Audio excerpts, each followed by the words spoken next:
De retour sur Africa 24, l'Assemblée générale des Nations Unies se poursuit. Africa 24 vous propose de suivre le débat toujours en direct de New York. The Assembly will hear an address by His Excellency Yuweri Museveni, President of the Republic of Uganda. I request protocol to escort His Excellency.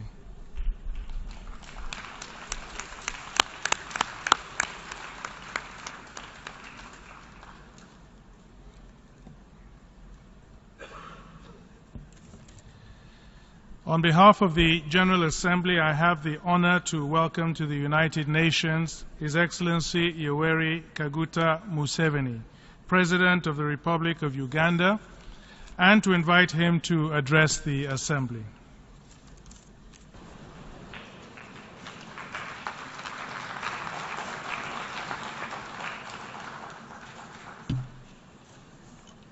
Your Excellencies, Heads of State and Government,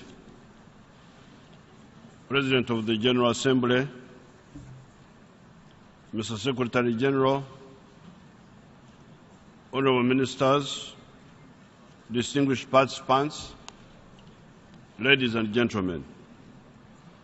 I would like to congratulate you, Mr. President, on your election to lead the General Assembly during the 71st session.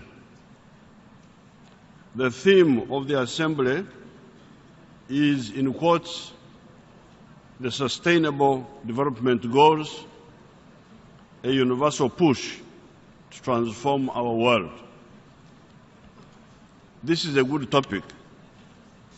It adds another nail in the coffin of the old parasitic arrangement where only a small portion of humanity, those living in the United States of America, Canada, Western Europe, Australia, and New Zealand, lived in affluence while the rest of the world lived in abject poverty. The reasoning then was as if one could not be affluent without doing so at the expense of somebody else. This logic has now been challenged. Since 1981 to 2010, 380 million and 207 million people in China and India, respectively, have come out of poverty. Even in Africa, a continent with a lot of accumulated disadvantages, 414 million people have come out of poverty. In Uganda's case, by 2004, 56% of the people were living in poverty. Today, that figure is 19%. It is hoped that by 2017, it will be reduced to 10%. Isn't the world a better place with this spread of affluence? Haven't the old affluent societies and the new ones both benefited? The United States is today exporting goods and services to China worth US $120 billion per year. The European Union is exporting goods and services to China worth US $356 billion. Hasn't the spread of affluence benefited more people? The SDGs understood this very well. There are 17 of them, and they are: end poverty in all its forms everywhere, end hunger, ensure healthy lives, ensure inclusive and equitable quality education, and promote lifelong learning opportunities for all, achieve gender equality. All the 17 SDGs as you know them. I don't have to read them because you know them. All this is a different way of diagnosing and providing a prescription for the problems of underdevelopment, we are happy at last the global agenda captures most of the ingredients necessary for growth and transformation of societies, as happened in the past for those societies that pioneered the Industrial Revolution. In particular, the inclusion of energy on the list of the SDGs is a departure from the past global agendas. These SDGs fractionate and put differently many of our own 10 strategic bottlenecks. These are ideological disorientation, a weak state, especially the army that needed restructuring, the suppression of the private sector, the underdevelopment of the human resource, i.e. lack of education and health, the underdevelopment of the infrastructure, i.e. the railways, the roads, electricity, the telephones, piped water, etc., a small internal market, lack of industrialization, the underdevelopment of the services sector, the underdevelopment of agriculture, and the attack on democracy. As you can see, there are two crucial bottlenecks that are missing in the SDGs. These are ideological disorientation, which for us is bottleneck number 1, and market integration, which is bottleneck number 6. One can, of course, say that the idea of ideological disorientation is subsumed in SDG number 16, that of peace, justice, and strong institutions. Nevertheless, there is no harm in singling out and highlighting this problem of the pseudo-ideology that exploits identities of people, i.e. religion, tribe, race, gender, etc., and eclipses the interests of the people, such as balanced trade, to give an example. That equal relationship between the producer of a good and the producer of a service and the buyer of the same, both in ancient times and modern times, is the greatest stimulus to global prosperity. This, however, is many times eclipsed by the shallow promotion of chauvinism of religion, tribe, race, or gender, even when one's religion mates, tribe mates, race mates are doing nothing or little for one's prosperity. Yet the recent growth through trade by China, India, etc., in their interaction with the United States of America, with the European Union, with Africa, etc., shows the power of this stimulus. Let the global body, therefore, understand and blacklist this pseudo-ideology of sectarianism and chauvinism of groups. All the past mistakes and the present ones are linked to this problem.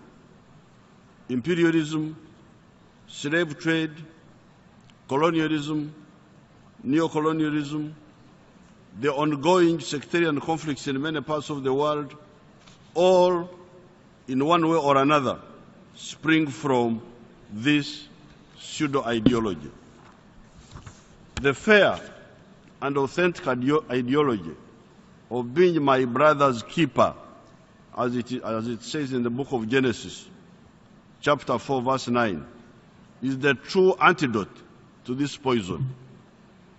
Abandon all forms of chauvinism and the world will be safer for everybody. In my dialect we say, Karashangabo imurasha.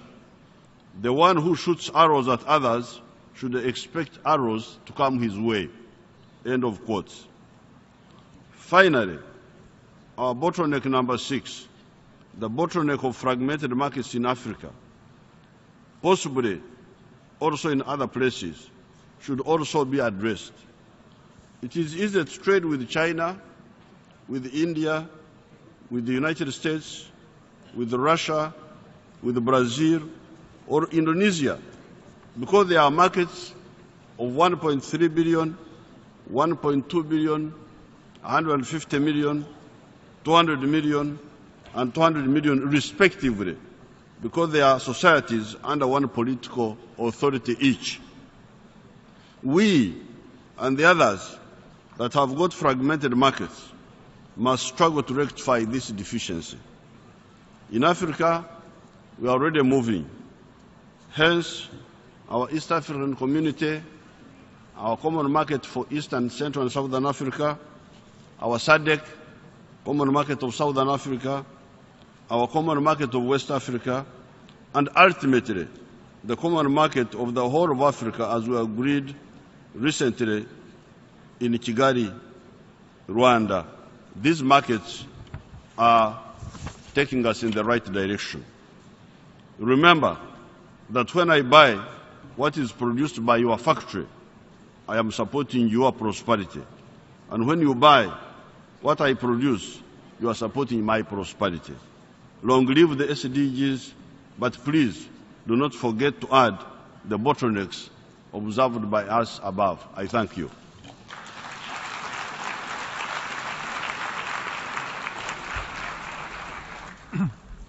En nombre de la Asamblea General, deseo dar las gracias al presidente de la República de Uganda por la declaración que acaba de formular.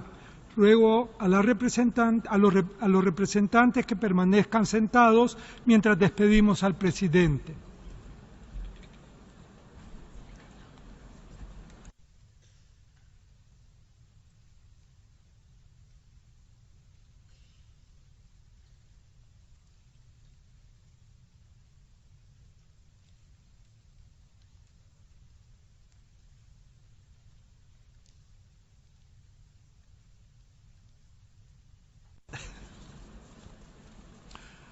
La Asamblea escuchará un discurso del excelentísimo señor Edgar Lungu, presidente de la República de Zambia.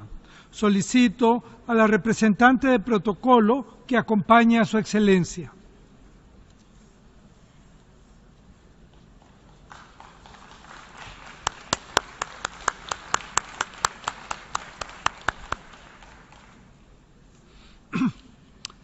En nombre de la Asamblea General, tengo el honor de dar la bienvenida a las Naciones Unidas al excelentísimo señor Edgar Lungu, presidente de la República de Zambia, y de invitarlo a dirigirse a la Asamblea.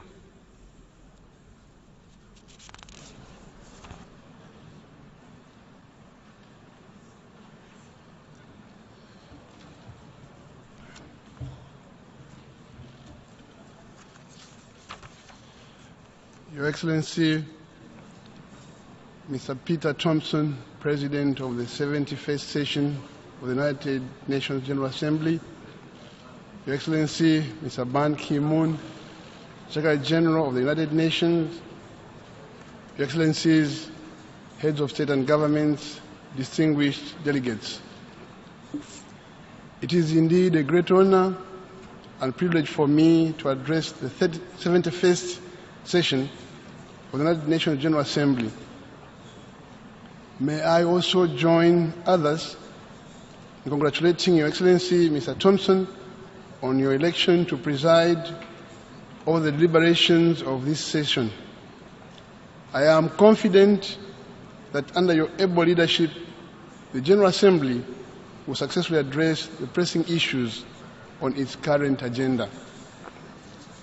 I am also confident that you will steer this organization in the right direction, and we shall have fruitful discussions on the well-considered theme of this session on the Sustainable Development Goals, a universal push to transform our world. Allow me to also convey my appreciation to the Secretary General of the United Nations, His Excellency Mr. Ban Ki-moon, who will this year be concluding his mandate as UN Secretary General. Through his leadership, Mr. Ban Ki-moon has distinguished himself as a world leader committed to addressing the key global challenges such as reducing poverty and climate change. He has been instrumental in ushering in the Sustainable Development Goals, the successor of the MDGs. He has distinguished himself as a global leader focused on fairness and justice for all nations. Therefore, as he winds up his onerous responsibility as Secretary General, I would like to convey, on behalf of the Zambian people, our best wishes in his future endeavors. Your Excellency, well done, and thank you once more for your great efforts to improve the lot for mankind.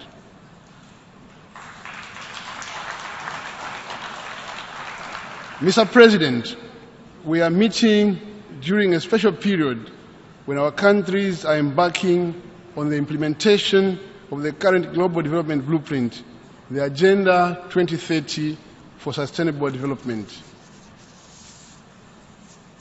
Africa appreciates the important synergies of the UN Agenda 2030 and our own African Agenda 2063, the Africa we want, which was adopted by the AU heads of state and government at the January 2015 AU Summit.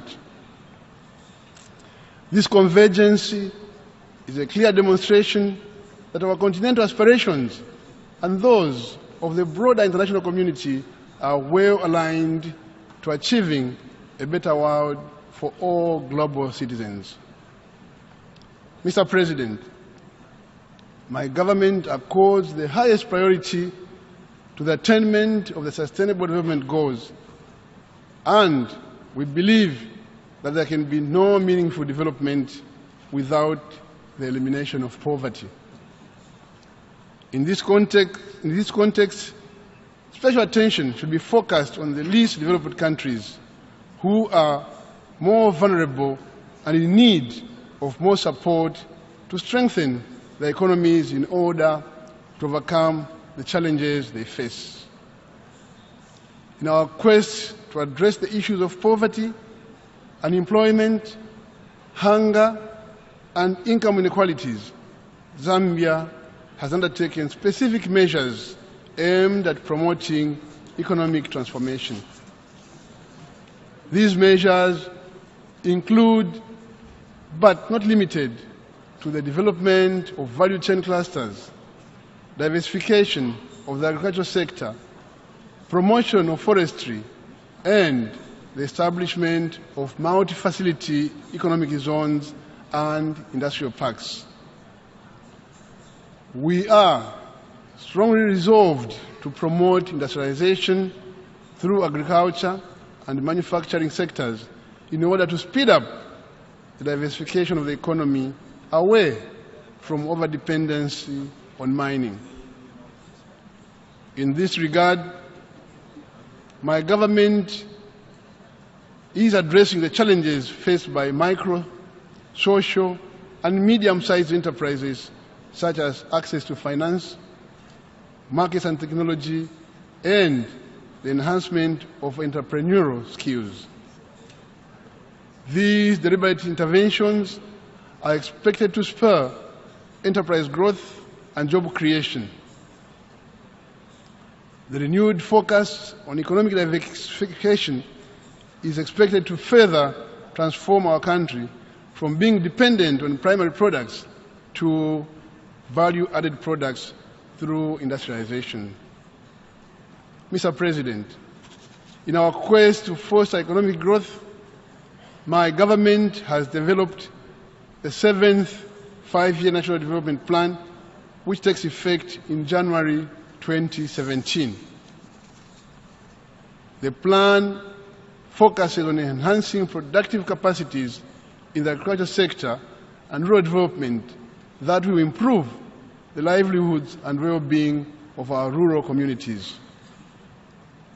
Mr. President, like most developing nations, Zambia is today faced with the challenges of population growth and in particular the need to harness the demographic dividend. There is a mismatch between the growth of the youth population and the assimilation in the job market. And that's why the Zambian government is now implementing necessary policies focusing on skills development, entrepreneurship, education, and infrastructure development. Zambia is ready to learn from and share with other countries best practices to address the challenges faced by our youths. It is therefore critical that the youth remain actively engaged in the implementation of the Sustainable Development Agenda. Mr. President, the development of appropriate infrastructure is cardinal in fulfilling Africa's desire to accelerate economic growth and enhancing the continent's competitiveness on the global market. Africa must expand intra-African trade and bolster its productive capacities.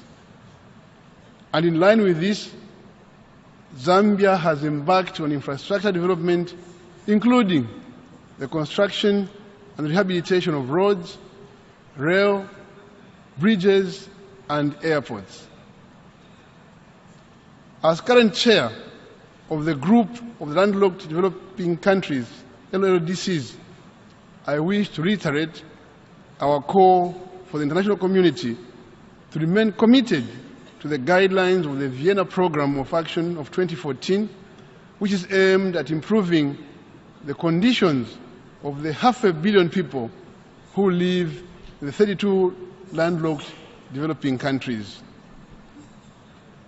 Mr. President, it is evident that climate change has had an adverse impact on the growth of our economies, and Zambia has been negatively affected by climate change, which has led to poor crop yields due to poor weather patterns. We have suffered energy deficits due to low water levels in our hydropower dams, which account for more than 98% of our power generation. We are therefore pursuing a greater energy mix through investment in alternative sources of energy, such as solar, wind, and geothermal, among others. I also wish to join other countries that are calling for the provision of adequate resources to make fully operational the Green Climate Fund, which would greatly contribute to climate change mitigation and adaptation. Zambia applauds the landmark Paris Agreement and calls for fulfillment of the pledges made by parties at the COP21. Zambia also recognizes the importance of food security and therefore reaffirms its commitment to the prioritizing of a range of agricultural practices, including appropriate technologies that respond to climate change, such as conservation agriculture for sustainable and increased food production.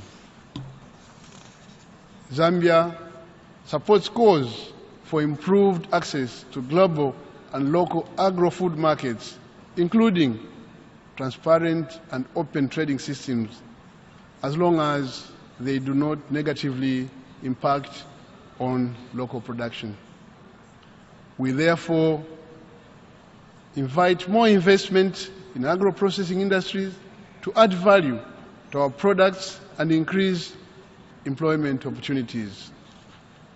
Mr. President, Zambia is making major strides in addressing various challenges in the health sector, and we want to ensure easy access to health services by all our citizens.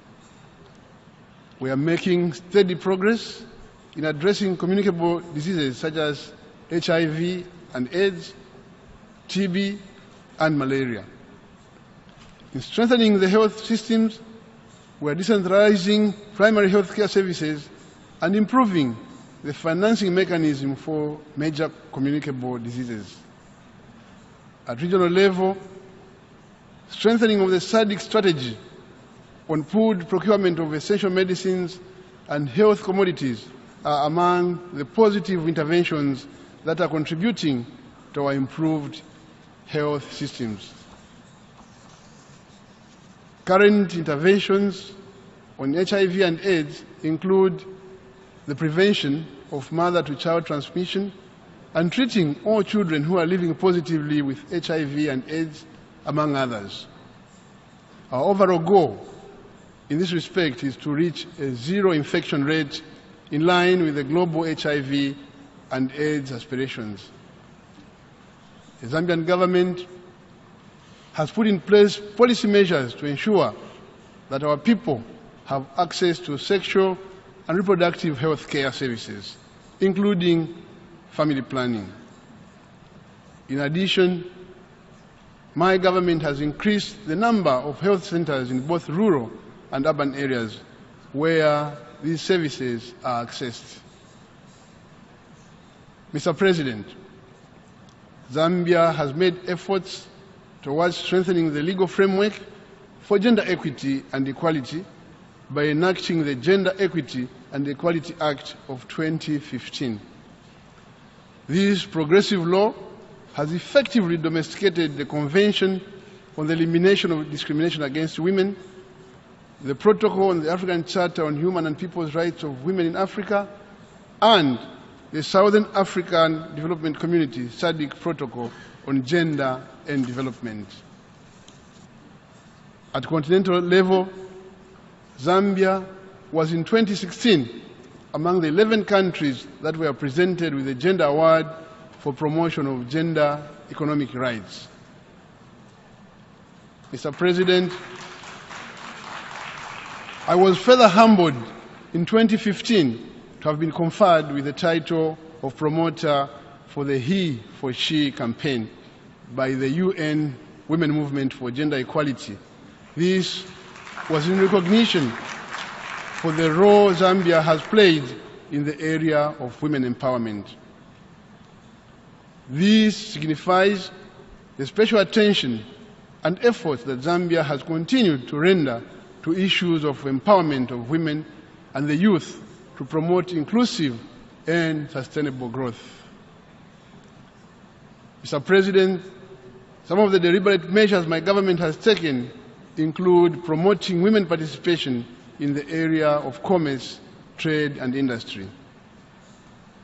To address some of the challenges faced by women, we need support towards the creation of lines of credit for women empowerment programs, skills development, employment creation, poverty reduction, and technical assistance in fostering environmentally friendly agricultural methods. Mr. President, Africa needs strong institutions and not necessarily strong men. In this light, Zambia endeavors to build a peaceful, just, and inclusive society, particularly through the consolidation of democracy. The importance of democracy in our societies cannot be overemphasized. It is an extremely important aspect of our political systems, which empowers people to freely participate in governance. As you are aware, Zambia held elections on the 11th of August 2016, and indeed this was yet another opportunity for Zambia to demonstrate her commitment to upholding and promoting the tenets of democracy. Let me therefore use this opportunity to thank the international community for supporting us during this process. In equal measure, let me thank the Zambian people for their peaceful conduct during the elections. I therefore want to assure this august House that my government will use its mandate to continue protecting our peaceful democratic legacy and meeting the aspirations of our people. Mr. President, my government yearns for a community of nations that recognizes and respects the sovereign equality of all nations in accordance with the Charter of the United Nations. As UN member states, we all have positive roles to play in promoting peace and security in order to attain sustainable development of present and future generations. However, Zambia is concerned that the world today continues to witness unbridled acts of conflict, terrorism, and rising levels of poverty, which remain an overarching and pressing challenge to our aspirations. There is need, therefore, to eradicate conflict in order to attain the sustainable development goals. Zambia, as a member of the African Union Peace and Security Council, will dedicate its 3-year term in this important decision-making body to promote peace and security on the African continent. I therefore reiterate Zambia's continued commitment to the ongoing peace and conflict resolution efforts of the Southern African Community, Southern African Development Community, SADC, the International Conference on the Great Lakes region, and indeed the African Union. Zambia believes that the solutions to African problems lie in Africa finding its own solutions. We, however, welcome and express gratitude to the international community for the continued support to conflict resolution and peace processes on the continent. Mr. President, whilst Zambia believes that the UN should be at the core of global governance and efforts to meet the challenges of collective peace, security and development, there is pressing need to reform the organization so that it can reflect contemporary realities of today's global order. Mr. President, Zambia therefore fully supports the Zuluini Consensus and the CITA Declaration representing the African Common Position on the reform of the United Nations Security Council. Mr. President, it is not right that Africa remains the only continent without permanent representation in the Security Council. This historical injustice must be corrected.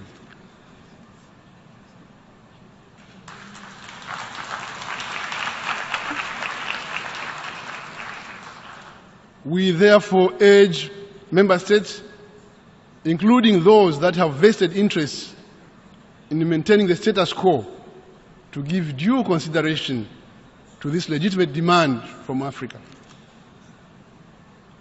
We all have an obligation to make the Security Council more representative, more democratic, and more accountable if this organization is going to demand for democracy, representation, and accountability in our various states. Mr. President, Zambia's belief in the ideals and role of the UN Security Council remains unshaken, and it is in this regard that I reiterate Zambia's steadfast commitment to continued contributions to the operations and well-being of the United Nations. Mr. President, I thank you.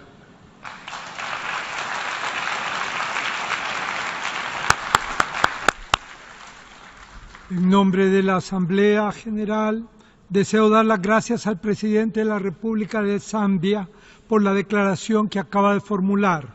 Ruego a los representantes aquí presentes que permanezcan sentados mientras despedimos al presidente.